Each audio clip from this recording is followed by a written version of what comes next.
Hi there, it's Kevin with RogueDeckBuilder.com here with a video, a spoiler video, which is very, very surprising that I woke up to this morning. Aether Revolt usually doesn't start being spoiled until around Christmas time, usually the set that comes out in the spring. This one must have been a leaked. I'm sure this was just some product, some promotional product that was showing the game day promos as well as looks like launch day for the Quicksmith Rebel. Yeah, the 20th of January, that looks like launch day. And then one other card, which might just be another participation promo somewhere. So a lot of times they do these sort of, these promotional to pass out to stores so we know what's going on. Then we can hang them up in our hallways and our windows and things like that to try to lure people into playing these events. So anywho, we have some juicy spoilers. It's kind of like the Wizards threw caution to the wind on this set. I think in the past that they've been quite conservative. Yes, there's been some cards like the Looter Scooter and Collected Company that probably weren't thought through the greatest and were pushed too hard to make sure that people use them. And these ones do seem to be, I don't know. Now, at first look, I was like all crazy about these cards, but actually this is the second time recording this video because I realized I was actually a little bit wrong on some of these cards. So hopefully I do it right this time. Also, I apologize for not having, I said this was going to be market week and I was going to try to do a video a day. Yeah, that just didn't happen. Way too busy right now in the holiday season. Have Brea deck like halfway done, but it was a lot more editing intensive than I really thought. So that's halfway done. Hopefully I'll have it done for Market Monday, even though some of the prices that I picked have already shot up in value 10 to 15%. So anywho, be looking forward to those. So let's just jump right into the spoilers. The first one is the Yidris Expertise. It's 4 mana for a sorcery. All creatures get -3/-3 until end turn. Let's click on it here. See if you can get a better view. It's still blurry here. And you may cast a card with converted mana cost 3 or less from your hand without paying its mana cost. So I think, I'm not quite sure if this is on resolution of the spell before the -3/-3 hits or after. We'll have to clarify that one. Magic's a tricky game on how, exactly how the rules work. But regardless, where I think this one really hits home is it's going to make the white-black control archetype viable again. Synergizes incredibly well with Liliana. So Liliana is a 3-mana spell in your hand, and sometimes you don't want to just push it out on turn 3 if you can't protect it, if you reasonably cannot protect the card. And the Yidris Expertise kind of jumps you ahead by protecting it on the turn 4 and putting it into play, and then you can still uptick it. And what's really cool about this is it will kill off the converted or the 4 toughness creature when paired with Liliana. So it's not quite Languish, but it's like Languish with this crazy upside to it, but by accelerating a turn. And I think, again, that's the only thing that the black-white archetype is missing at the moment is a reasonable sweeper, because all the sweepers have been in red.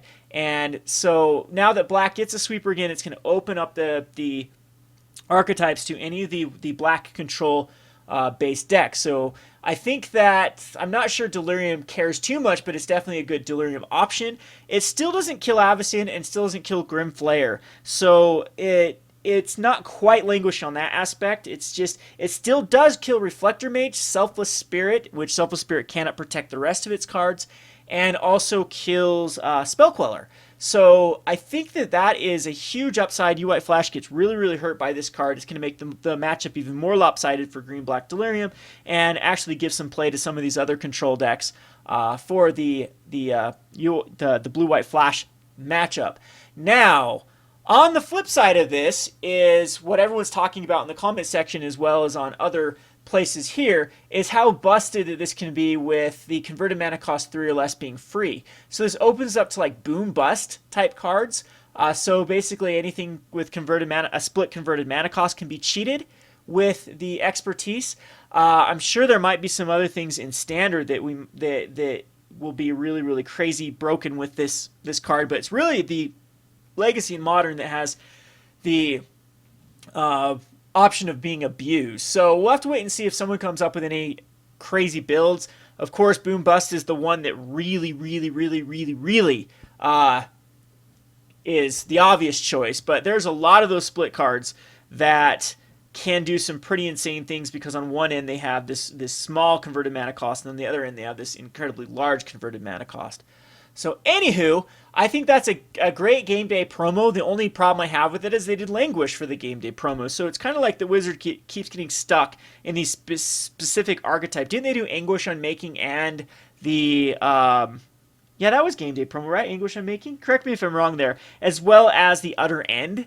So they keep being like these repetitive things for game day, but at least it's better than last game day's cultivators. Whatever the cultivator blade or cultivator of blades that just didn't quite become playable enough for the format. So anywho, the other game day promo is really, really cool because it's Trophy Mage. Trophy Mage is kind of like the halfway point between Trinket Mage and Treasure Mage. So Trinket Mage did converted mana cost 1 or less. Treasure Mage could convert mana cost 6 or greater. This one does a flat converted mana cost 3. So when I first read this card, I thought that it was converted mana cost 3 or less. I'm like, holy cow, Trinket Mage just got a huge upgrade. But Trophy Mage, it can't get the Looter Scooter. I really, really thought that would have been a busted thing for U-White Flash because now you could basically run 8 copies of Looter Scooter. However, where I think that this card really is going to make an impact is in the Metalwork Colossus deck. Because Metalwork Colossus really wants some early creatures to chump block. They have the Glint Hawk or Glint Nest or Glint something, the 1/3 that looks at top 4. Trophy Mage goes and gets, there is the Scry 1, add a mana to your mana pool, as well as the Cultivator's Caravan. The thing with Trophy Mage is it can't quite crew the Cultivator's Caravan, because I believe Cultivator's Caravan is crew 3, but with the bird and the Trophy Mage, that can actually crew it. This is another great target for the Eldrazi. What's the Eldrazi? The Elder Deep Fiend to actually kill, because it adds 3 mana cost, and then this can go get a Filigree Familiar. That's another great target for it. I'm trying to think of some other 3 mana converted mana cost artifacts. I'm sure Aether Revolt will have some. I'm sure that I just can't quite. The Pilgrim's Eye it can go and get. So it's very good value. You get a 2/2 body. You get a converted mana cost 3 artifact. So any of these type of the two of these, it can't quite get Panharmonicon and it can't quite get Looter Scooter. So that's kind of the downside to this card. Having I would say the most powerful artifacts right now being 2 and 4 converted mana cost, but I think there is enough targets to really make this Trophy Mage worthwhile. Speaking of the flicker type decks, this can keep flickering and get even more of those type of cards. So it's going to be a playable card. Definitely. Trinket Mage and Treasure Mage, when they were in the format, did impact it at least into tier 2, tier 3 type decks. So another thing that they're talking about in Modern is this does go get Ensnaring Bridge. So that is, of course, a very, very good card. Does it get Crucible? I'm not quite sure it gets what's Crucible's converted mana cost. But here's some of the yeah, like even Master of Ethereum is considered an artifact, so it can go get Etched Champion. There's a lot of things that this Crucible is a converted mana cost 3.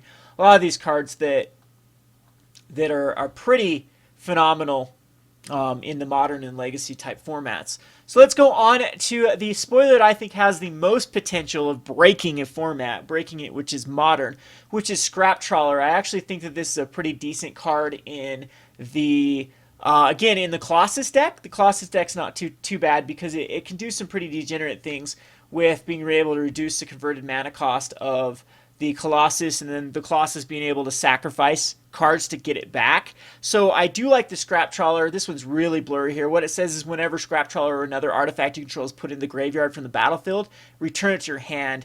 Return to your hand target artifact in your graveyard with converted mana costs less than the artifact that's going there. So yes, that's what it says. So it affects itself, it affects anything else. Too bad there isn't, like, I really like this card with 0 converted mana cost. Hangerback Walker comes to mind, where I think in Modern that this card has the most potential to completely bust the format is with the Sword of the Meek. The Sword of the Meek, I don't even think you need the Thopter Foundry combo with Sword of the Meek. I think you just need Sword of the Meek. So what I've established right now is Sword of the Meek and a sack outlet.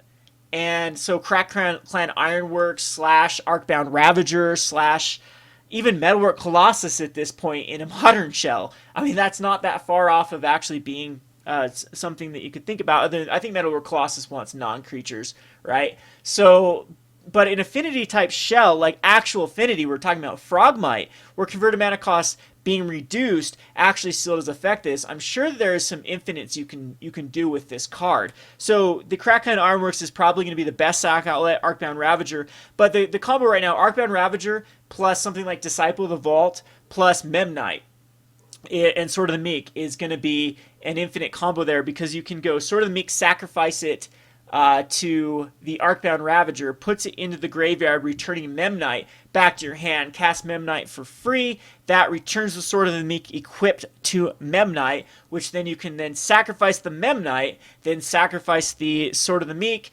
and rinse and repeat over and over and over again. And that's just the first thing that came off the top of my head. There are decks like Eggs that I'm sure can abuse this in Modern. We still have Prophetic Prism in Standard, or anything that actually adds mana when it comes into play. I think there's a few cards that either draw cards. All the Wellsprings look really cool with this card. Again, it doesn't say non-creature. So Hangerback Walker looks stupid with this card, even though its converted mana cost is 0. It's still something that you can keep. Like the Sword of the Meek combo with the, there's ways to reduce the cost of Hangerback Walker. Does that, because then you could cast it for 2, which you cast it for 0 if its converted mana cost is reduced. Or Crackline Ironworks, you sacrifice the Hangerback Walker, you get the 1/1 Thopter, which also brings the, so you sack the Sword of the Meek for 2 mana. It leaves back a 1/1 Thopter and then you sacrifice the Hangerback Walker that leaves back a 1/1 Thopter, which the Sword of the Meek will come back and equip, and you can just keep rinse and repeating that over and over and over for like this mana. Yeah, it's Crackline Ironworks is where this card is going to go insane. So Crackline Ironworks, a little bit of spoiler for the Breva deck. I was going to be one of my #1 cards you pick up just because of the synergy with it. So it's already a quite expensive card. But this definitely could push an actual affinity, not robots, like an affinity strategy in Modern.